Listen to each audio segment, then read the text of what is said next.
आग की खोज ने इंसानों की जिंदगी इस कदर बदल के रख दी जिसकी किसी ने कल्पना भी नहीं की होगी। लेकिन इसी आग से जुड़ी कई सवाल इंसानों के अंदर सदियों से पनपती रही कि ये आग आखिर जलती कैसे है, किस चीज से बनी है।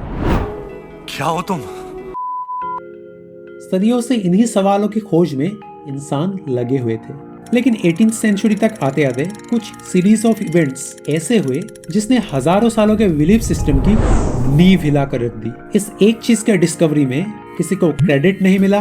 2 रॉबर्ट्स ने हवा निकाल दी, कई चूहे मर गए। डार्विन के दादा ने इस पर कविता लिख दिया और दुनिया को फादर ऑफ केमिस्ट्री मिला। आज अगर हम आग की बात करें तो हम अच्छे से इसे एक्सप्लेन कर सकते हैं, लेकिन 250 साल पहले तक लोगों के लिए ये एक सोचने का विषय था। ग्रीक फिलोसॉफी के हिसाब से हर एक सब्सटेंस 4 फंडामेंटल एलिमेंट्स से बना है, धरती, जल, अग्नि और वायु।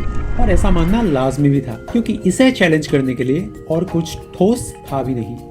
200 BC के आसपास ग्रीक फिलोसोफर फिलो ने एक एक्सपेरिमेंट के दौरान एक मोमबत्ती को एक ग्लास के पात्र में पानी के साथ कुछ इस तरह से ढक दिया।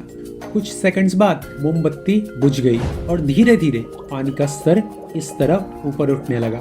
फिलो ने गेस किया कि कंटेनर में से थोड़ा फायर एलिमेंट लाइट की फॉर्म में गायब हो गया और ग्लास के अंदर वैक्यूम क्रिएट कर दिया और पानी ऊपर आ गया।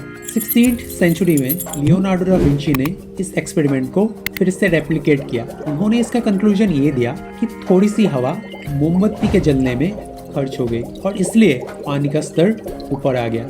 ईयर 1659 रॉबर्ट बॉयल और उनके असिस्टेंट रॉबर्ट हुक ने एक जलती हुई मोमबत्ती को एक ग्लास कंटेनर से ढक दिया। कंटेनर को वैक्यूम पंप से खाली कर देने पर उन्होंने देखा कि मोमबत्ती बुझ गई। सेम एक्सपेरिमेंट एक जलते हुए कोयले के टुकड़े के साथ करने पर भी उन्हें सेम रिजल्ट मिला, यानी कोयला जलना बंद हो गया। फिर एक गर्म कोयले को हवा देकर देखने पर उन्होंने पाया कि ये और अच्छे से जलने लग रहा है। फिर आए ब्रिटिश केमिस्ट जॉन म्याओ। उन्होंने फिलो के एक्सपेरिमेंट को 2 सेट्स में किया, पहला वही मोमबत्ती वाला और दूसरे में एक चूहे को डाल दिया। Results as you would expect, कुछ वक्त बाद मोमबत्ती बुझ गई और चूहा मर गया और दोनों कंटेनर्स में पानी का स्तर ऊपर बढ़ गया।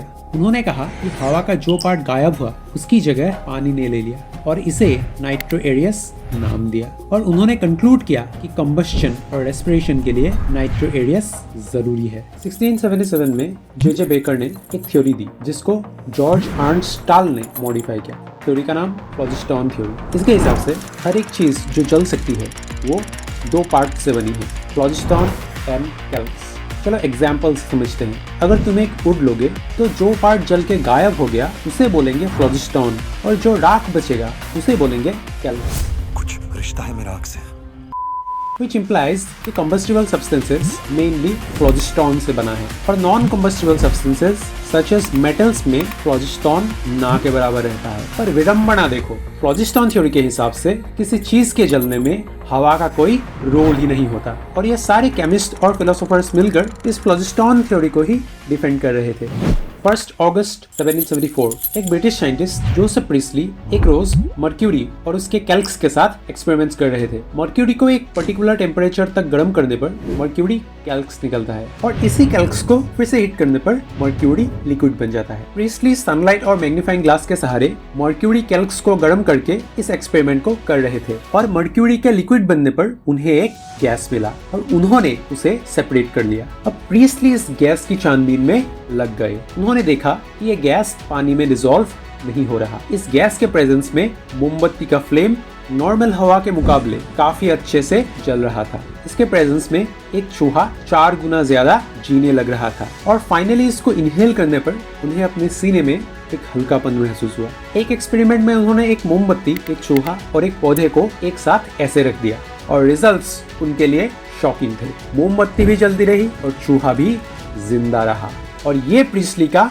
यूरेका मोमेंट था। फिर प्रीस्ली ने बेझिझक इस गैस का नाम चीख कर दुनिया के सामने नहीं बोला क्योंकि प्रीस्ली फ्लोजिस्टॉन थ्योरी के एक फर्म बिलीवर थे, इसलिए उन्होंने इसका गलत सलत कंक्लूजन दे दिया और इसका वो कुछ सेंस भी नहीं बना पाए। उन्होंने कहा कि हवा 2 चीजों से बनती है, एक उनका वाला जिसे उन्होंने नाम दिया डीफ्लोजिस्टिकेटेड एयर और दूसरा पार्ट फ्लोजिस्टिकेटेड एयर। और डीफ्लोजिस्टिकेटेड एयर में फ्लोजिस्टोन नहीं होता, और अगर होता भी है तो वो भी ना के बराबर, और ये फ्लेमेबल सब्सटेंसेस से झट से फ्लोजिस्टोन एब्जॉर्ब कर सकता है। इसी से इस हवा के प्रेजेंस में चीजें काफी मजे में चलने लगती है। प्रीस्टली ने अपने फाइंडिंग्स फ्रेंच केमिस्ट एंटोine लेवोइसियर से शेयर किए और उन्हें अपने डीफ्लोजिस्टिकेटेड एयर के बारे में बताया। लेवोइसियर दंग रह गए और उन्हें यह पता लग गया कि प्रीस्टली सही दिशा जा रहे हैं, और इसलिए उन्होंने इस पर अपना काम करना चालू किया। अनलाइक अदर केमिस्ट, लेवोइसियर नाप तोल में काफी माहिर थे और वो अपने रिसर्च में मेजरमेंट्स को काफी ज्यादा महत्व देते थे। उन दिनों लोग मास को इतना प्रायोरिटी नहीं दे रहे थे, पर लेवोइसियर की इस पर पैनी नजर थी और वो हर एक केमिकल रिएक्शन में रिएक्शन से पहले और रिएक्शन के बाद सब्सटेंसेस के मास का हिसाब रखते थे। उन्होंने देखा कि कंबस्टिबल सब्सटेंसेस को जलाने पर जो कैल्क्स निकलता है उसका मास ओरिजिनल सब्सटेंस से कम होता है। इसको फ्लोजिस्टोन थ्योरी ऐसे एक्सप्लेन करता है कि सब्सटेंस में से फ्लोजिस्टोन निकल गया, इसलिए मास कम मिलता है। लेकिन मेटल्स को गर्म करने पर जो कैल्क्स मिलता है वो ओरिजिनल मेटल से हेवियर निकलता है। मतलब फ्लोजिस्टोन थ्योरी के हिसाब से मेटल्स में फ्लोजिस्टोन होता ही नहीं है। तो मेटल गर्म करने के बाद हेवियर कैसे निकला? और ऐसा लेवोइसियर ने सल्फर के साथ भी देखा। सल्फर के जलने पर सल्फर कैल्क्स का वजन सल्फर से ज्यादा होता है। अब सवाल ये है कि अगर किसी सब्सटेंस के जलने पर फ्लोजिस्टोन निकल जाता है तो कैल्क्स का मास तो कम होना चाहिए था, बढ़ कैसे गया? ये बात लेवोइसियर से पहले भी केमिस्ट जानते थे, लेकिन उन्होंने इसका गलत सलत एक्सप्लेनेशन देकर छोड़ दिया। लोग फ्लोजिस्टोन थ्योरी को इस तरह मान चुके थे कि इसका प्रूफ देने के बारे में किसी ने जरूरी तक नहीं समझा। लेवोइसियर ने प्रीस्टली के एक्सपेरिमेंट्स रेप्लिकेट किए और उन्हें भी सेम फाइंडिंग्स मिले, और उन्होंने प्रीस्टली के डीफ्लोजिस्टिकेटेड एयर का नाम दिया ऑक्सीजन। उन्होंने दिखाया कि फायर एक एलिमेंट नहीं है बल्कि एक केमिकल रिएक्शन है। किसी सब्सटेंस में ऑक्सीजन ऐड होने का एक प्रोसेस है, और मेटल्स को गर्म करने पर मेटल के साथ ऑक्सीजन ऐड होता है। इसको बोलते हैं मेटल ऑक्साइड यानी मेटल कैल्क्स, और इसलिए ऑक्सीजन ऐड होने के बाद कैल्क्स का वजन बढ़ता है। अब इस एक्सप्लेनेशन से फ्लोजिस्टोन थ्योरी की नींव हिल गई और फ्लोजिस्टोन थ्योरी की हर कमी को लेवोइसियर ने दूर कर दिया, और उन्होंने पाया कि हवा दो पार्ट से बनती है, ऑक्सीजन एंड नाइट्रोजन। हालांकि बाद में साइंटिस्ट हवा के अलग अलग कंपोनेंट्स को वक्त के साथ साथ डिस्कवर करते रहे। लेवोइसियर ने बाद में लाप्लास के साथ मिलकर एक एक्सपेरिमेंट किया। इसमें वे हाइड्रोजन और ऑक्सीजन गैस को मिलाकर गर्म करते हैं और इसका प्रोडक्ट पानी निकलता है। मतलब कि पानी, जिसे एक फंडामेंटल एलिमेंट समझा जा रहा था, वो खुद किसी दूसरे एलिमेंट के कॉम्बिनेशन से बनी है। लेवोइसियर ने अर्थ को भी एक इंडिपेंडेंट एलिमेंट के बदले इसे कई कंपाउंड्स के मिक्सचर के तौर पर डिस्क्राइब किया। यानी कि हम जिन्हें फंडामेंटल एलिमेंट्स समझ रहे थे वो असल में किसी दूसरे एलिमेंट से बने हैं, और फायर तो एक केमिकल रिएक्शन है। इस तरह से ऑक्सीजन के डिस्कवरी ने लोगों का दुनिया को देखने का नजरिया बदल कर रख दिया। 1789 में लेवोइसियर ने अपना एक ग्राउंड ब्रेकिंग लॉ पब्लिश किया। उन्होंने दिखाया कि एक केमिकल रिएक्शन के पहले और रिएक्शन के बाद सब्सटेंसेस का मास सेम होता है। इसे कहा गया law of conservation of mass. In a chemical reaction mass can neither be created nor destroyed. Lavoisier का book elementary treatise of chemistry दुनिया भर में पॉपुलर हो गया। उन्होंने मॉडर्न केमिस्ट्री की नींव रखी और इसलिए उन्हें फादर ऑफ मॉडर्न केमिस्ट्री भी कहा जाता है। 1794 में